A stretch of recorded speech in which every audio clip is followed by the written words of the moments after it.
I was standing in the fellowship hall of St. Luke's Church when my stepdaughter said it. The greatest gift for my wedding would be if you disappeared from our family forever. Her chin was up, her eyes locked on mine. The room had folding chairs arranged in rows, white tablecloths on the refreshment table, a half-empty tray of sugar cookies someone's mother had baked. The fluorescent lights hummed overhead, the kind that made everything look slightly washed out. Through the window, I could see the parking lot. My truck was parked in the third row, next to Karen's sedan. I waited for my wife to laugh it off. I waited for her to say something. Anything. Maybe a gentle correction. Maybe a soft, "Emily, that's not fair." She didn't. Karen nodded. Not loud, not dramatic, just a small nod. The kind you give when you agree with something you've already decided. Her eyes didn't meet mine. She looked at her hands instead. At the wedding planning notebook open in her lap. At the pen she'd been using to check off items on a list. I felt something shift then, like a door closing somewhere deep inside my chest, the kind of door that doesn't make noise when it shuts, but you know it's locked. 3 weeks later, they would be standing in the same hall. Voices raised, faces red, staring at an empty house and asking how everything could fall apart so fast. But in that quiet room, with the smell of burnt coffee coming from the kitchen and someone's phone buzzing on silent mode, all I did was breathe in and count to 3. 1, 2, 3. I didn't argue. I didn't raise my voice. I didn't beg. I didn't ask Karen to reconsider or remind Emily of everything I'd done. I didn't bring up the parallel parking lessons, or the college fund contributions, or the nights I stayed up helping her study for exams. I just looked at Emily, 28 years old, hair pulled back in a tight bun, wedding binder pressed to her chest like a shield. Her engagement ring caught the light when she shifted her weight. "All right," I said. She blinked, like she hadn't expected that, like she'd prepared for an argument, and I'd just refused to show up for it. Karen's head turned slightly, not enough to look at me, just enough that I could see the muscles in her jaw tighten. "My name is Tom Gallagher. I was 56 that spring. I lived in Maple Grove, Minnesota, in a subdivision that went up in the late 90s. Ranch houses, 2-car garages, trees that hadn't quite grown tall enough to provide real shade yet. I'd been an electrician most of my life, 34 years of it. Early mornings when the coffee was still brewing and I was already backing out of the driveway. Cold basements where the concrete wall sweated in summer. Attics in winter where you could see your breath. Hands that never quite stopped buzzing. Even when I tried to sleep, I could feel it. That phantom current running through my fingers. My knuckles were thick, scarred in places. My fingers, half numb from years of crimping wires and tightening screws.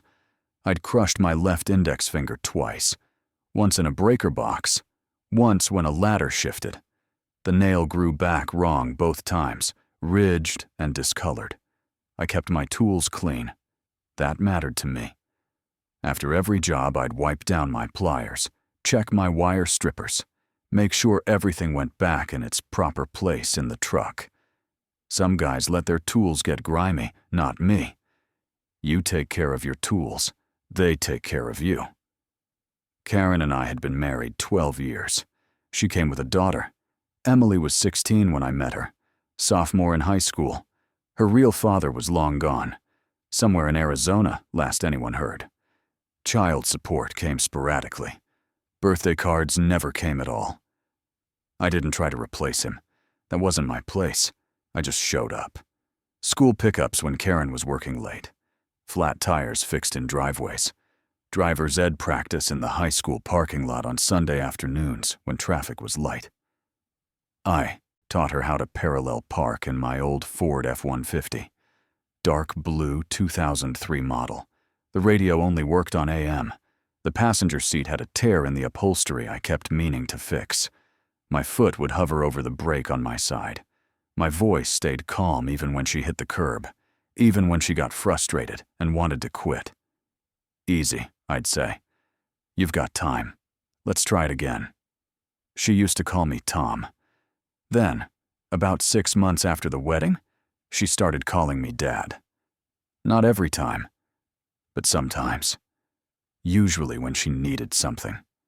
Sometimes just because. Then somewhere along the line, she stopped calling me anything at all. The house sat on a quiet cul-de-sac. Crabapple trees that dropped fruit nobody ate. Mailboxes shaped like little barns, painted to match the houses. The neighbors were retired couples mostly. One family with young kids. A single guy who traveled for work and was never home. I'd put the down payment on the house. $23,000. Savings from years of overtime and side jobs. My name was on the mortgage. Karen's too. We'd signed the papers together at a title company downtown. I remember she'd worn a blue dress that day. We'd gone to lunch afterward. Olive Garden. She ordered the same thing she always ordered. Chicken Alfredo. Emily liked to call it the family home, especially when she talked about hosting bridal showers and pre-wedding dinners there. She had a whole vision. White lights strung across the backyard, tables set up on the lawn, mason jars with flowers as centerpieces. The wedding had taken over everything. It started small, just basic planning. Then it grew, consumed entire weekends. Emily's voice on speakerphone while Karen paced the kitchen, nodding, smiling, saying, "Of course, sweetheart. We'll make it work." Venues, caterers, florists, photographers, DJs. The list never ended. Every conversation circled back to it eventually. Every meal included wedding talk. The living room became a staging area. Fabric samples, invitation designs, seating charts spread across the coffee table. I paid most of it without complaint. That's what you do, I told myself. You invest in the people you love. You show up. You contribute. You don't keep score. I'd written checks, lots of them. The venue deposit, the photographer's retainer, the dress alterations. I signed off on the catering contract. I paid the florist's down payment. Every time I thought we were done, something new came up. Upgraded linens, better champagne, additional centerpieces. I didn't say much about it. Didn't complain. Just worked extra hours when I could. Picked up side jobs on weekends. Wired a garage for a buddy from church. Installed ceiling fans for Karen's co-worker. The money went into the joint account. The joint account went toward the wedding. Karen would thank me sometimes. A quick, "You're the best," while she was sorting through seating charts. Emily didn't thank me. I didn't expect her to. That's not how it works. With kids, they just assume things will be taken care of. They don't think about where the money comes from or who stays late to earn it. The meeting at the church was supposed to be simple. Final head count. Seating plan. Who was sitting where. Karen and I arrived separately. She'd come straight from work. I'd stopped at home to change out of my work clothes first. Washed the grime off my hands. Put on a clean shirt. The fellowship hall smelled like old carpet, and the potpourri someone kept in a bowl by the coffee station. There were about 15 people there. Emily's friends mostly. A few relatives. Mark's mother, who I'd met twice, and who always looked at me like she was trying to figure something out. Emily stood at the front of the room with her binder. The binder was massive, 3 inches thick, maybe more. She'd been working on it for months. Color-coded tabs, printed spreadsheets, timeline charts. She flipped pages like a project manager presenting to a board of directors. Everything had been going fine. We'd covered the guest count, the table assignments, who needed vegetarian meals, who couldn't sit near, who, because of some family drama I didn't understand and didn't ask about. Then she cleared her throat. That particular kind of throat clearing that means something important is coming. "There's just one more thing," she said. She looked at Karen first, then at me. Her eyes were steady. She'd practiced this, I realized. This wasn't spontaneous. I don't want any awkwardness on my wedding day, she said. Karen shifted in her chair. I knew that shift. I'd seen it 100 times. It's what she did when she didn't want to choose sides, when she was hoping a problem would resolve itself without her having to get involved. Emily went on. Her voice stayed level, calm, almost businesslike. People might get confused, she said. About who you are, I mean. About your role. Because you're not really my dad. I nodded once. That part didn't sting as much as she probably thought. It was true. I wasn't her biological father. I'd never claimed to be. I'd just been there. And honestly, she said, it would mean a lot to me if you just stepped back, like completely, just for the wedding. So there's no confusion. She paused, took a breath, and finished it.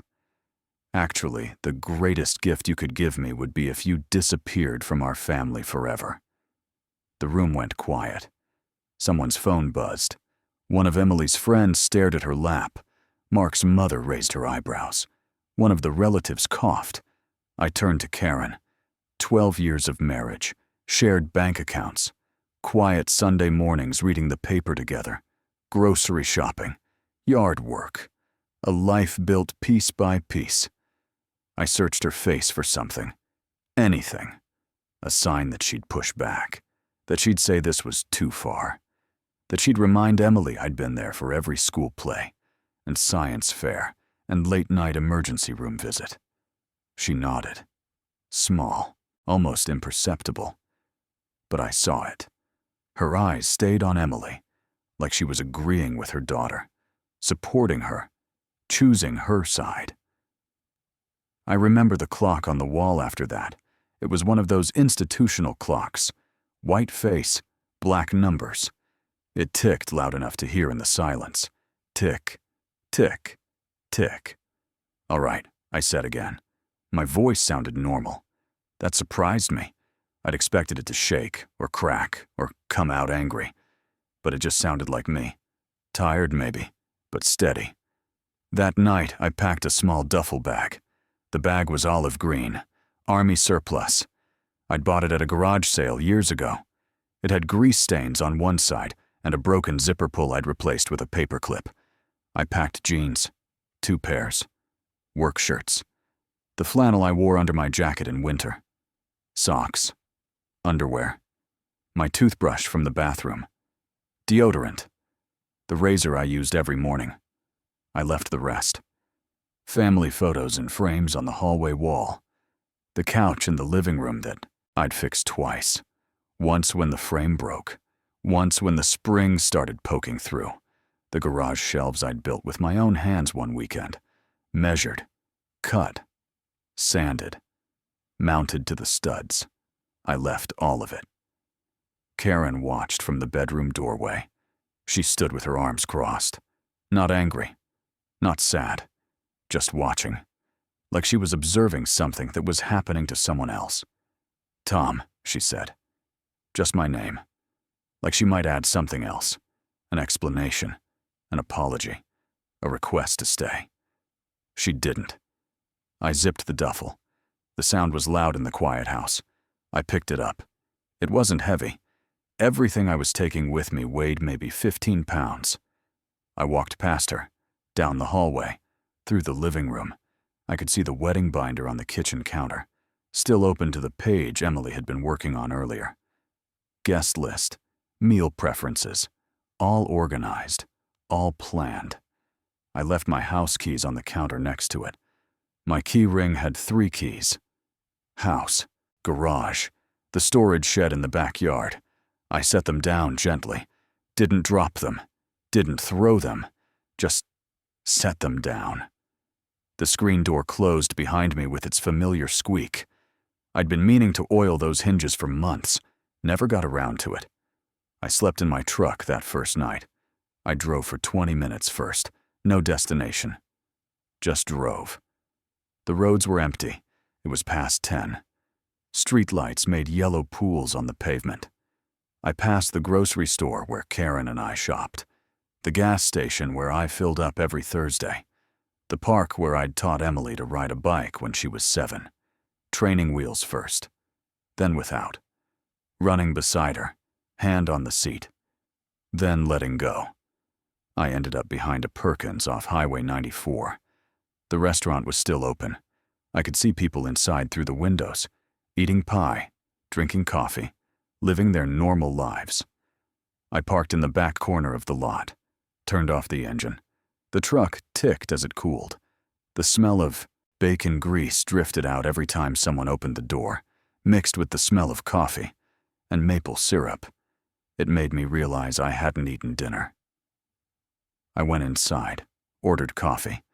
The waitress was young, 20 maybe. She had tired eyes and a name tag that said, Jessica. "Just coffee?" she asked. "Just coffee." She brought it in a thick ceramic mug. White, chipped on the rim. I wrapped my hands around it and stared at nothing. At the Formica tabletop, at the sugar packets in their little metal holder, at the parking lot beyond the window. By morning, my phone was full of messages, missed calls, 15 of them, texts, voicemails, Emily asking what I was trying to pull, Karen asking where I was. Emily again, her messages getting more frantic. "Where are you?" "This isn't funny. You need to come back." I read them all. I didn't answer any of them. Instead, I drove to work, same route I always took. Down Highway 94, off at the Maple Grove exit. Through the commercial district, with its strip malls and car dealerships, to the shop where I'd been working for the past 6 years. I pulled wire that day, ran conduit through a ceiling in a new office building, tightened screws, connected breakers. Did my job. The world didn't end just because my marriage had. My hands knew what to do. Strip the insulation, twist the wires, cap them, test the connection, move to the next one. The work was methodical, predictable, honest. You do the job right, the lights come on. You do it wrong, they don't. No ambiguity. No nodding when you should speak up. No silent agreements that change the shape of your life. During lunch, I sat in my truck. I didn't eat, just sat there. The radio was off, the windows were up. It was quiet enough to hear my own breathing. I looked at the mortgage app on my phone. I'd downloaded it years ago so I could check the balance, see how much we'd paid down, track our equity. The payment was due in 2 weeks. 1 250s. Same as it had been for the past 12 years. I'd set up automatic payment. It came out on the 1st of every month. Never late, never missed. The loan was in my name. Mine first. Then Karen's. I'd signed on the line, so had she. But I'd made most of the payments. Every month. For 12 years. 144 payments. The insurance policy was in my name, too. Homeowner's insurance. I paid that annually. Had it bundled with the car insurance to save money. The deed. I'd signed that without thinking much about it at the time. The lawyer had pushed it across the table. Karen and I had signed together. Our names typed there in legal font. Thomas R. Gallagher and Karen M. Gallagher. Disappear, I thought. All right. I would. But disappearing didn't mean vanishing into thin air. It didn't mean running away or hiding or pretending none of this had happened. It meant stepping out carefully, deliberately, and letting everything they leaned on feel the weight of that absence. I started my engine, pulled out of the parking lot, drove toward town, toward an old real estate office with a faded sign I'd driven past 100 times before. Maybe more. The sign said, Miller Realty, in letters that used to be blue, but had faded to a kind of pale gray. I wasn't angry. Not yet. I was just done. I didn't go straight to the real estate office. I drove past it once. Slow. Looking at it. Then I circled the block. My blinker clicked on and off, like it was keeping time with my thoughts. I wasn't shaking. That surprised me. I'd always assumed something like this would come with anger. heat rising in your chest, yelling. Maybe a cracked windshield or a slammed door. Some visible sign that things were breaking. Instead, I felt hollow, like someone had scooped me out with a spoon and forgotten to put anything back. I pulled into a gas station. The pump clicked and whirred as it filled the tank. I stood there, watching the numbers roll. Gallons, dollars. The price was up. Again. Everything was always up. An old guy at the next pump nodded at me. Gray hair, John Deere cap, work boots with paint stains. We exchanged the kind of look men our age share. No words, just acknowledgement. You still here? Still breathing? Yeah. Me too. I checked my phone again, leaning against the truck. The sun was bright. I squinted at the screen. Another text from Karen. Tom, this has gone far enough. We need to talk. I typed back. I don't think we do. Then I erased it. I typed, you already talked. You nodded. Erased that too. Finally, I just locked the screen and slid the phone into the console. Talking was what they'd done. Deciding without me. Nodding while my stepdaughter asked me to disappear. Agreeing with silence. I got back in the truck, sat there for a minute. Then I pulled out onto the street. By mid-afternoon, I found myself parked outside the Maple Grove branch of North Star Credit Union. The brick building looked the same as it always had. Flags out front. American. State of Minnesota. A bench by the door where people sat sometimes, waiting for rides or checking their phones. Planters with flowers that someone watered regularly. I'd been banking there since before Karen. Since I was in my 20s and opened my first checking account. The teller back then was a woman named Ruth, who wore reading glasses on a chain. She's probably retired by now, probably enjoying her grandkids somewhere. I sat in the truck for a few minutes, watching people go in and out. A young couple, an older man with a walker, a woman in business clothes talking on her phone. Finally, I got out. Locked the door. Walked across the parking lot. Inside, the air smelled faintly of carpet cleaner and printer toner. And something else. That generic smell that all banks have. Air conditioning and paper and money that's been handled too many times. The place was quiet. A few people in line. A couple sitting at a desk with a loan officer. Soft music, playing from speakers in the ceiling. A young woman at the counter smiled when I approached. She had blonde hair pulled back in a ponytail, bright, pink lipstick. A smile that looked practiced, but friendly enough. Hi, how can I help you today?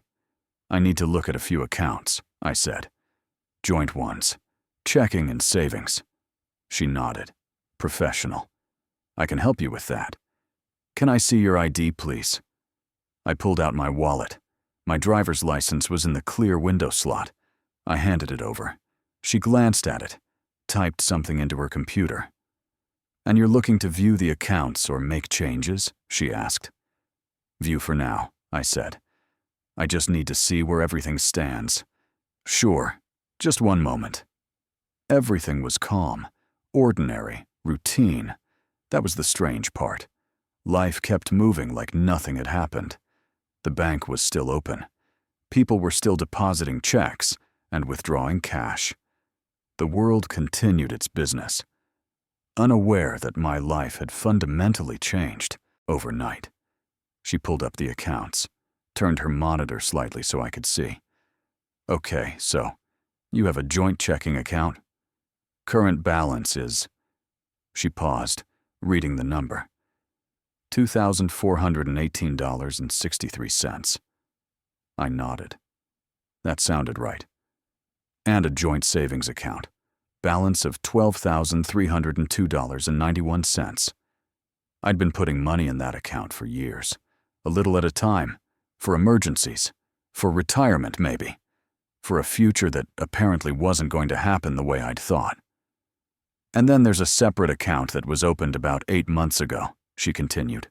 Joint account. It's labeled Wedding Fund.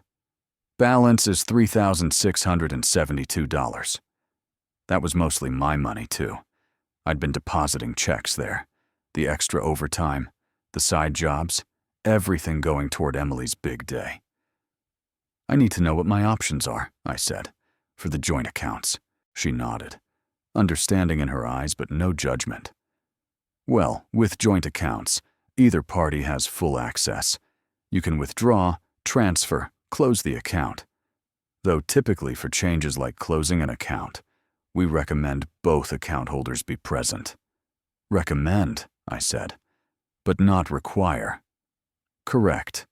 Legally, either party can close a joint account, though it can create complications if the other party isn't aware.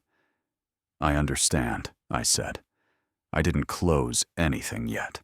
I just asked questions, took notes in a small notebook I kept in my truck for job details, listened to her explain withdrawal limits and transfer procedures and what documentation I'd need. When I walked back out, I sat on the bench for a minute, just sitting, watching cars come and go.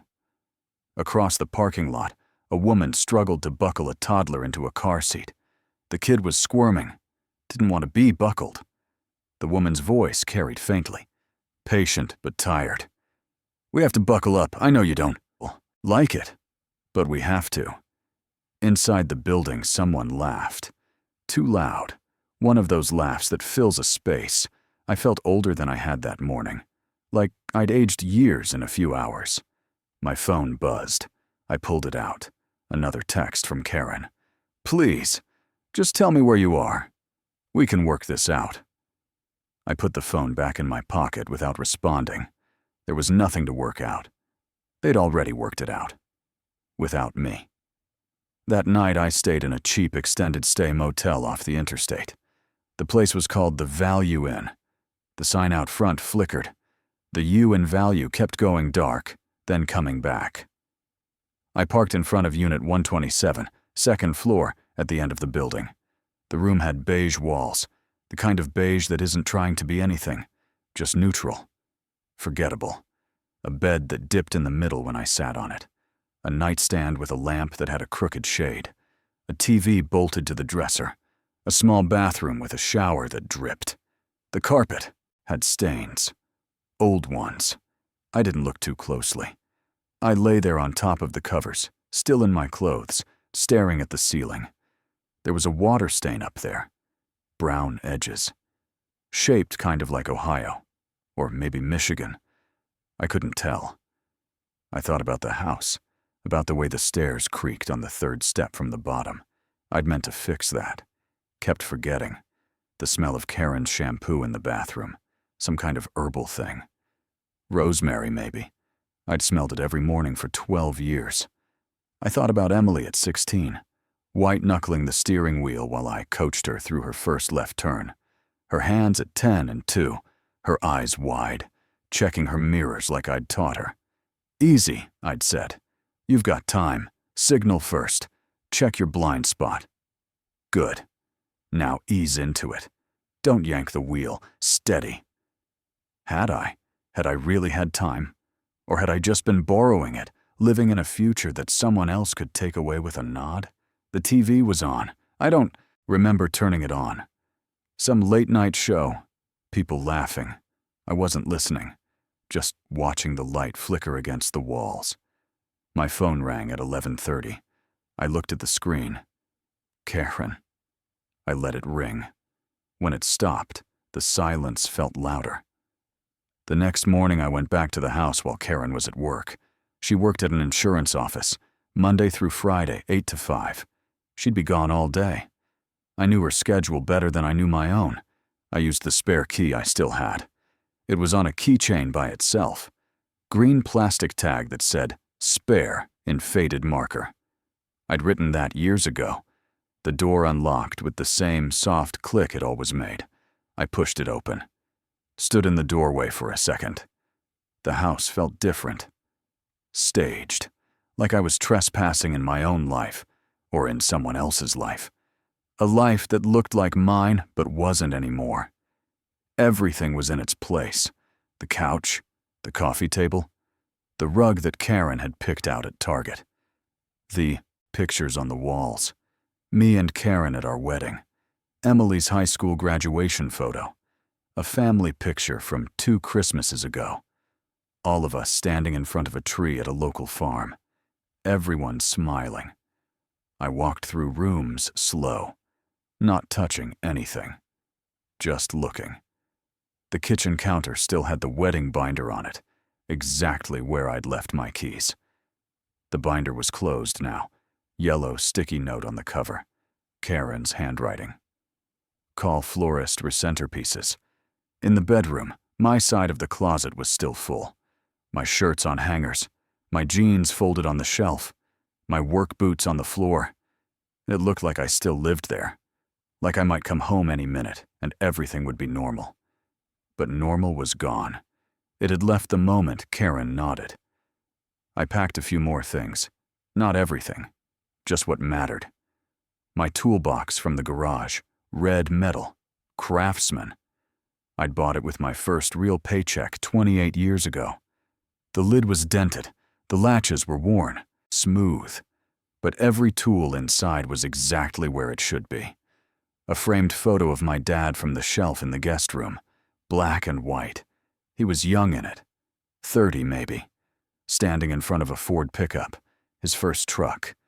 He'd been proud of that truck. Drove it until the transmission gave out. The old flannel jacket I wore every fall, dark red, black plaid, worn at the elbows. I'd had it since college. It still smelled like wood smoke from the last time I'd worn it, burning leaves in the backyard. I didn't touch anything that screamed, husband. The wedding album in the living room bookshelf, the matching coffee mugs Karen had bought, his and hers. The throw blanket on the couch that Karen liked to wrap herself in while watching TV. All of it stayed. On the kitchen counter, the wedding binder sat closed. Everything Emily had been planning for months. Every detail, every phone number, every confirmation code, every timeline. I looked at it for a long minute. Then I closed it, gently. Like I was closing a book I wasn't going to finish reading.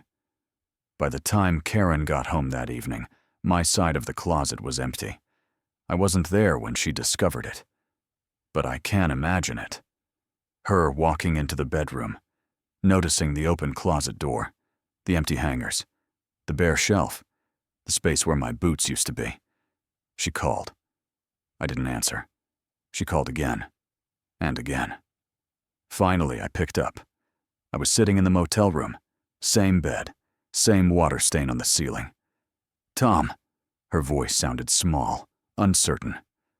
I'm here, I said. You're really doing this, she said. Not a question, a statement. I am, I replied. You're punishing us. I looked at the wall, at the generic painting of a lighthouse bolted there. No, I said. I'm stepping back like you wanted. Tom, this is... I saw you nod, I said.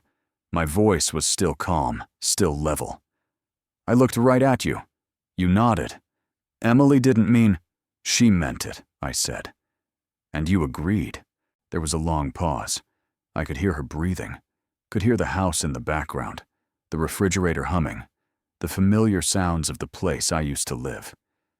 You're her father, Karen said finally. I was, I said gently, until I wasn't. Her voice changed then, sharper. You're enjoying this. I shook my head even though she couldn't see me. I'm surviving it. If you keep going, she said, there's no coming back. You know that, right? This will ruin everything.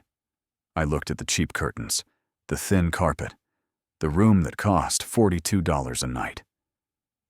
You already decided that, I said. You just didn't think I'd accept it. She was quiet for a long time. So long I thought she might have hung up. Then she said, soft, I didn't know you'd actually leave. Yes, you did, I replied.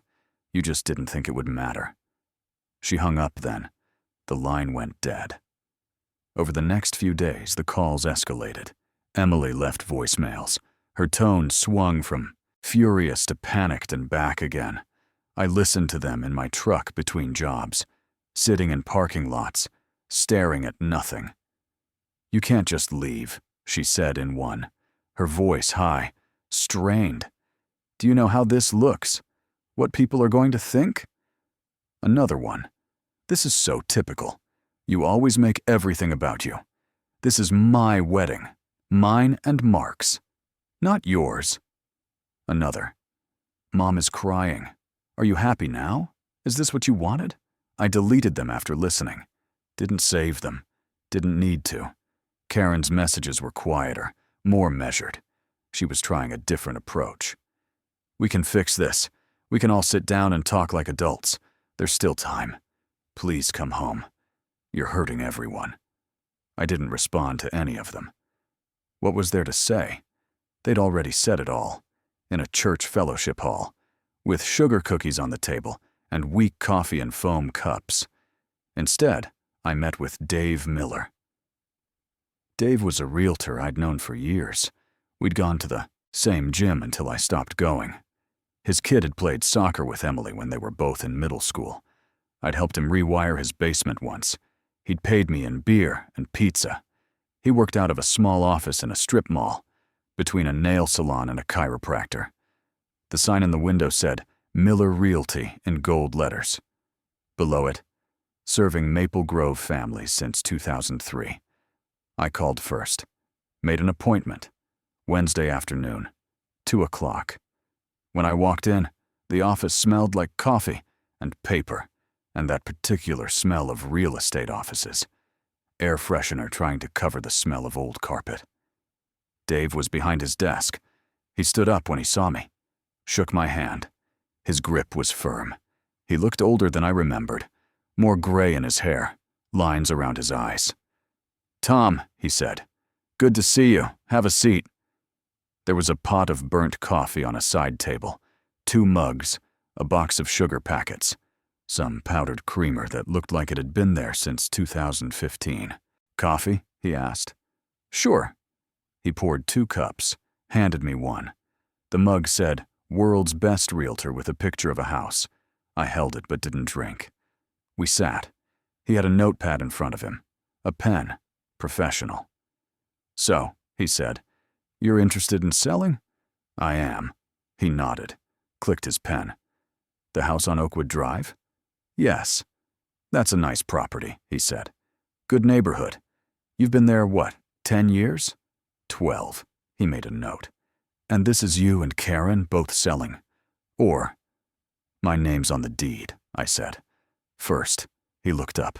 Something shifted in his expression. Understanding, maybe, or wariness. Okay, he said slowly. And Karen won't be involved in the sale. He set his pen down, leaned back in his chair, studied me for a long moment. You're serious about this? He asked. I am. Because this is, he paused, choosing words carefully. This is going to affect a lot of things. Your marriage, your family. You understand. That? I do. He picked up his pen again, tapped it against the notepad. Can I ask why? I thought about telling him, about the church, about Emily's request, about Karen's nod, but that was too much, too personal. We've decided to go different directions, I said. Standard language, the kind of thing people say when a marriage ends. He accepted it with a small nod. All right, he said. So, fast sale or clean? What's the difference? Fast means we price it to move. Get it off the market quick. Probably take a little less than it's worth. Clean means we price it right. Take our time. Get you the best value. I thought about it. Fast meant disruption now. Immediate. Clean meant dragging it out. Clean, I said. Dave nodded, wrote something down. That's probably smart. Market's decent right now. Interest rates are, well, they could be better. But inventory's low. We should be able to get you a fair price. How long? Depends. I'll need to do a comparative market analysis. Look at recent sales in the neighborhood, similar properties. We'll probably list it around $380, maybe $390. Could be on the market a few weeks, maybe a couple months. And you can do all this with just my signature? He hesitated. Legally? Yes. Your name's first on the deed. You have the right. But Tom, I gotta say, this is going to blindside Karen and Emily. They're going to be. I know, I said. You know, he repeated. Not a question. I know what it's going to do, I said. I'm doing it anyway. He was quiet for a moment. Then he pulled out a listing agreement. Started filling it in. My name, the property address, the proposed listing price. Signing the listing agreement felt heavier than I expected. Not because I doubted it, but because it made everything final. Real. Not just something I was thinking about. Something I was doing. The pen moved across the paper. My signature. The same signature I'd put on the mortgage 12 years ago. The same one I'd put on Emily's school permission slips and insurance forms and birthday cards. Dave witnessed it. Signed where he needed to sign. Dated it. Put it in a folder. I'll get the photographer out there this week, he said. We'll get some good shots. Stage it a little if we need to. Then we'll list it next Monday. I nodded. And Tom, he said, you're sure about this? Because once we list it, once people start seeing it, there's no taking it back quietly. I'm sure, I said. The house would sell. The wedding plans tied to it would unravel. Emily's vision of the backyard with the white lights and the mason jar centerpieces would disappear. I knew that. I signed anyway. That night, Karen showed up at the motel unannounced. She knocked until I answered. You're tearing everything down, she said, eyes bright. For what? For myself. I didn't raise my voice. She laughed then, sharp and brittle. You think this will end well? I think it will end. Honestly, I said. She stared at me like she didn't recognize me anymore. Maybe she didn't. The next morning, the for sale sign went up on the lawn. By afternoon, my phone exploded. Emily screamed. Karen cried. Someone from the wedding venue called, confused, asking who still had authority to approve events at the house. I let it ring. Disappear, they'd said. I was doing exactly that. Quietly. Legally. One piece at a time. And the more I stepped away, the more I realized how much of their world I'd been holding up without ever being thanked. That realization didn't feel like victory. Not yet. It felt like the ground shifting under everyone's feet, including mine. By the end of that week, I understood something I hadn't when I first packed my duffel bag. Disappearing wasn't a single act. It wasn't a slammed door or a dramatic goodbye. It was a series of quiet absences. Small supports removed one at a time, like pulling nails out of a board and watching it finally sag under its own weight. The house went live on a Thursday. Dave texted me a photo of the listing. Bright pictures, wide angles. The lawn looked greener than I remembered. I stared at it for a long time, trying to feel something sharp. Regret. Triumph. Anything. Mostly, I felt tired. That night, I sat in the motel room with the TV on low, watching a weather forecast I didn't care about. My phone buzzed again. Karen. Emily's in tears. She says you're humiliating her. I set the phone face down. A few minutes later, it buzzed again. Karen, please, we can talk. Just come home. Home. The word felt loose now, like it didn't belong to me anymore. I thought about the first winter in that house, how I'd woken up early to shovel the driveway before work so Karen wouldn't slip, how I'd replaced the furnace myself to save money, how Emily had brought her friends over and laughed loud in the kitchen, never worrying about bills or heat or who made it all possible. The next morning, I drove to the county records office in Brooklyn Park, a squat concrete building with fluorescent lights that made everyone look a little sick. I took a number and waited, listening to the hum of the air vents and the shuffle of paperwork. When my turn came, the clerk pulled up the deed on her screen. She read off the names. Mine came first. I nodded. That's what I thought. On the way out, I sat in my truck and rested my forehead against the steering wheel. For a second, just a second, I wondered if I was going too far. Then my phone rang. This time, it was the wedding venue. "Mr. Gallagher," a woman asked, polite but firm. "We're calling because there seems to be some confusion about the property being used for the rehearsal dinner." "There's no confusion," I said. "The house is being sold."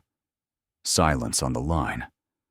"Well," she said carefully, "without confirmation from the homeowner and proof of insurance, we can't proceed." "I understand," I replied.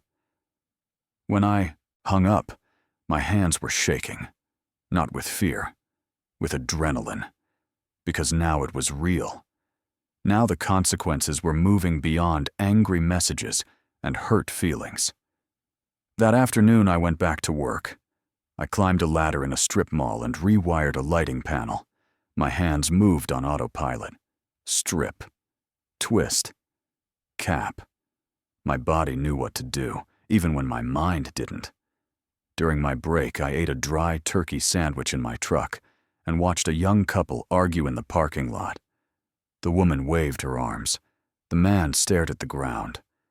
I wondered which one I'd been all these years. That evening, Emily texted me directly. "You're ruining everything. You always do this. You make it about you." I stared at the screen until the letters blurred. I thought about the night she'd called me from college, crying because her car wouldn't start. I'd driven 2 hours in the snow to pick her up, didn't even hesitate.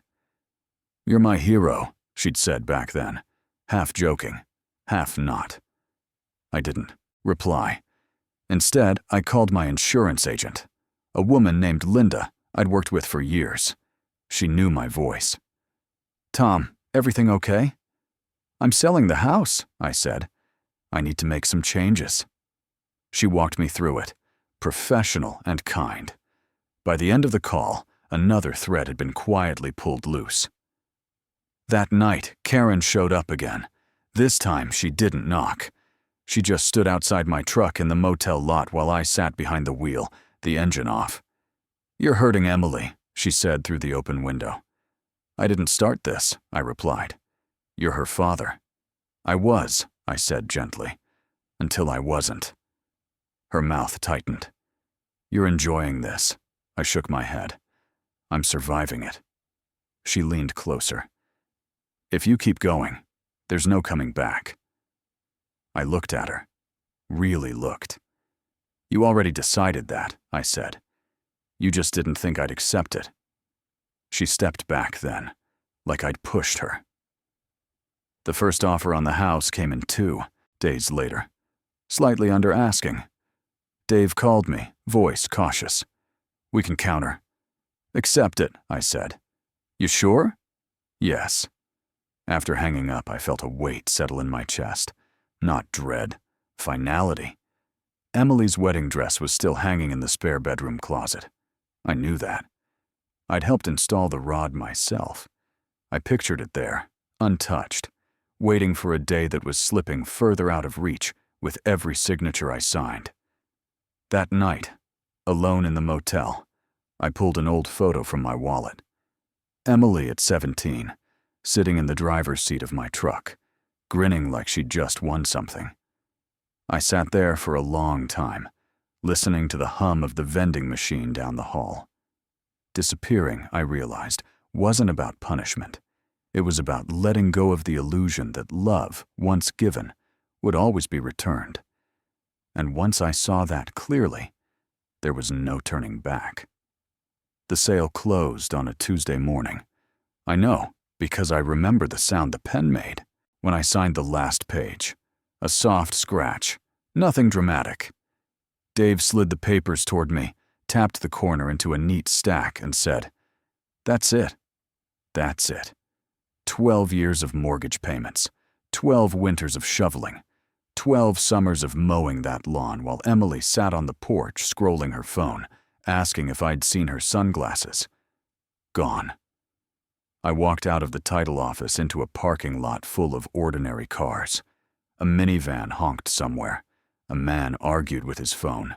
Life kept moving, unaware that something I'd built was officially no longer mine. Dave clapped me lightly on the shoulder. "You all right?" "I will be," I said. I believed that. Mostly. The call started before I reached the end of the block. Karen first. "What did you do?" she demanded, breathless. "I sold the house." "You can't." "I did." She went quiet, then softer. "The wedding venue just called me." I figured they would. "They canceled the rehearsal dinner. They said they can't move forward without the property." I pictured Emily's binder, the color tabs, the timelines planned down to the minute. I pictured her standing in the kitchen, phone pressed to her ear, trying to keep her voice steady. "I'm sorry," I said. And meant it, in the only way that still mattered. "You're destroying her dream," Karen said. "No," I replied. "I'm stepping out of it." By afternoon, the florist canceled. The band followed. The caterer left a voicemail asking who was now responsible for the outstanding balance. Emily called me from a number I didn't recognize. I answered before I could stop myself. "You sold the house," she yelled. "Are you insane?" "I warned you I was disappearing," I said calmly. "You did this on purpose." Yes. There it was. The truth. Finally out in the open. "You're ruining my wedding," she cried. I closed my eyes. For a moment, I almost saw her as she'd been at 8 years old, holding my hand in the mall parking lot, afraid of getting lost. "This isn't revenge," I said. "It's consequences." She hung up. That evening, Karen came to the motel again. She sat on the edge of the bed, shoulders slumped, staring at the carpet. "She's embarrassed," she said. "Everyone knows." "Everyone knew I existed too," I replied, "until they didn't want me to." She looked up then, eyes red. "I never thought you'd go this far." "I never thought you'd nod," I said. The room went still. 2 days later, the buyer scheduled an open house for the weekend. Yard signs, balloons tied to the mailbox, strangers walking through rooms where my life had happened. Emily showed up during one of the showings. I wasn't there, but the neighbors told me later. Voices raised, doors slammed, a woman crying on the front steps while people pretended not to look. That night, my phone buzzed with a message from an unfamiliar number. "Tom, it's Rick from next door. Just checking in. Didn't seem right, you not being around." I stared. I had that text longer than I should have. A neighbor noticed my absence before my own family did. The wedding was officially postponed the following Monday. "Postponed," they said, like it might come back if they waited long enough. Emily posted a vague message online about toxic people and setting boundaries. Karen stopped texting altogether. I moved out of the motel and into a small rental on the edge of town. 1 bedroom, thin walls, a porch just big enough for a chair. The first night there, I sat in that chair and listened to the hum of traffic. No shouting, no wedding plans, no binder, just quiet. But the quiet didn't feel empty anymore. It felt earned. I knew they thought the story was over, that I'd made my point and would now fade into the background like they'd wanted. They were wrong, because while the house was empty, something else was taking shape. Something I'd been building slowly, deliberately, over long nights and early mornings. I wasn't leaving chaos behind. I was leaving the truth. And soon they would have no choice but to open the door and face it. The buyers took possession on a Friday morning. I didn't go to the house while they moved in. I didn't need to. I'd already been there earlier that week, alone, the room stripped bare, the air smelling faintly of dust and lemon cleaner. I walked through once, slow, touching nothing, listening to my footsteps echo like I was in someone else's memory. I brought 1 box. It wasn't heavy, just paper. I set it on the kitchen counter, right where Karen used to lay out bills and Emily spread her binders. The counter still had a faint scratch from the time I dropped a screwdriver years ago. I'd meant to sand it down. Never got around to it. The box held a single binder, black, thick, the kind accountants use. On the spine, in block letters, I'd written, "What disappears?" Inside were tabs, clean, labeled, mortgage payments, insurance and utilities, education, and medical. Wedding expenses, extras. Each section held copies, checks, statements, notes in my handwriting, dates, amounts, no opinions, no insults, just facts. On top of the binder, I placed a single envelope, addressed to Emily. Not Karen. Emily. I stood there for a long time after setting it down, long enough to hear a car pass outside, long enough to feel the weight of the years settle in my shoulders. Then I left. I didn't tell anyone I'd been there. The call came that afternoon. It wasn't Karen. It was Emily's fiancé, Mark. I'd met him twice. Polite, quiet, the kind of man who let things happen around him and called it peace. "What is this?" he asked, voice tight. "Open it," I said. There was a pause, paper shifting, a sharp breath. "Jesus," he muttered.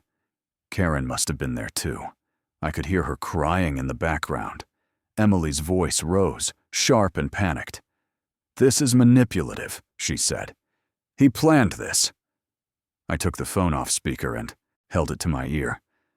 "I documented it," I said. "There's a difference." "You're trying to embarrass us," Karen sobbed. "I'm telling the truth," I replied. Publicly. For the first time. They were in the house then. The empty one. Neighbors drifting past. The new owners not due until the next day. The kitchen wide open, sunlight spilling over the counter where the binder lay. I imagined Emily flipping through it, her fingers stopping on numbers she'd never noticed before. The $1,250 monthly mortgage payment, the 4.2% interest rate I locked in 12 years earlier, the $6,800 for braces, the $14,900 venue deposit, the florist, the band, the alterations, all paid from the same account. Under extras, I'd added a few things she'd forgotten. Gas money from college trips home, insurance deductibles, the winter I covered her rent when her roommate bailed. At the end of the binder was the letter. Not long, just one page. Emily. You asked me to disappear. This is what disappears when I do. There's no anger in this, just accounting. I hope your wedding day is still beautiful. I won't be there to see it. Tom. I could hear Mark breathing on the line, slow and heavy. Did you know about all this? He asked Emily. Silence. That silence was louder than any yelling could have been. Neighbors gathered on the sidewalk.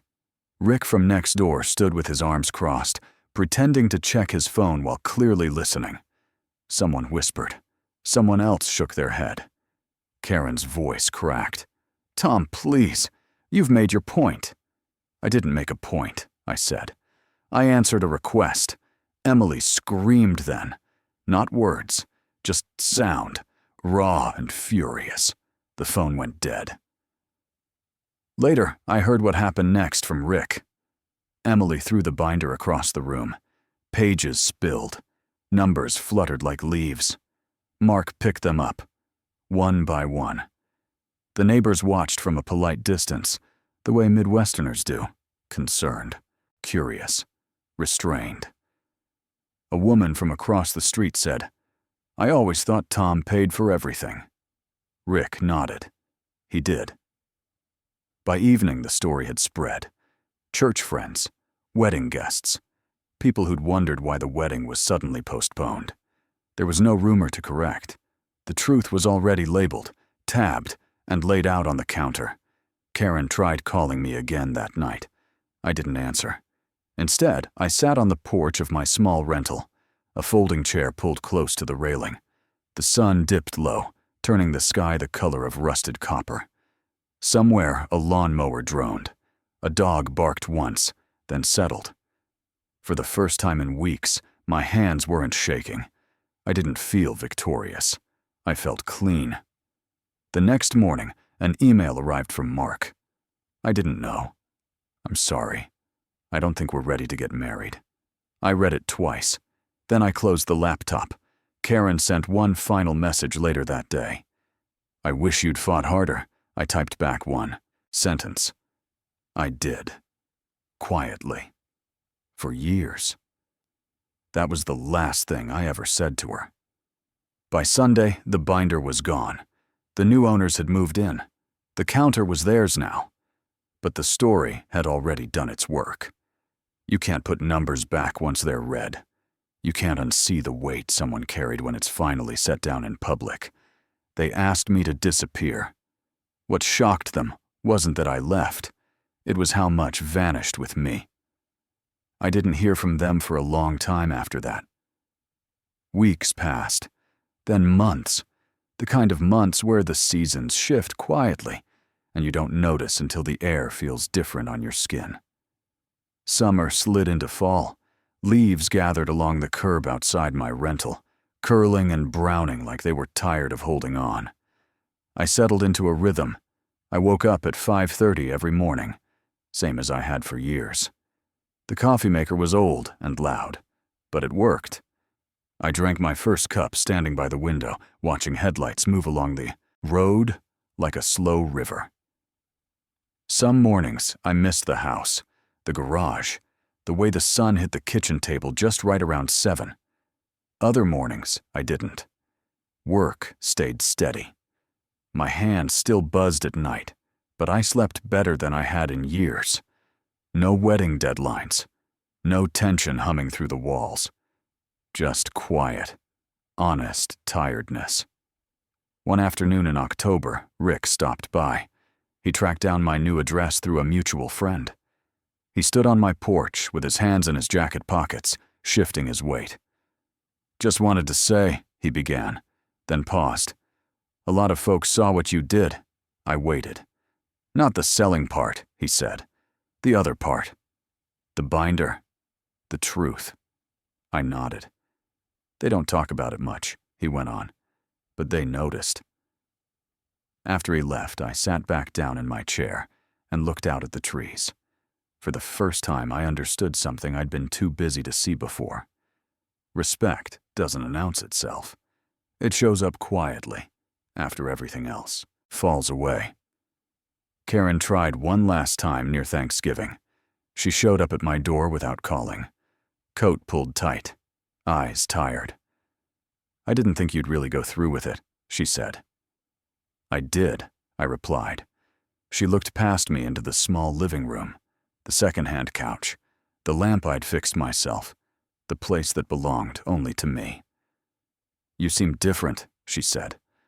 "I am." She nodded then, the same small nod, but this one didn't hurt, didn't matter anymore. "I hope you're happy," she said. "I'm at peace," I answered. She left without another word. That winter, I bought a place of my own. Smaller than the old house, paid for outright, a modest porch, a yard just big enough to rake without cursing. On the first night there, I sat outside with a mug of tea and watched the sun sink behind the trees. No applause, no audience, just quiet.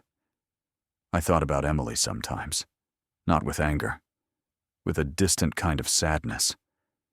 I hope she learned something.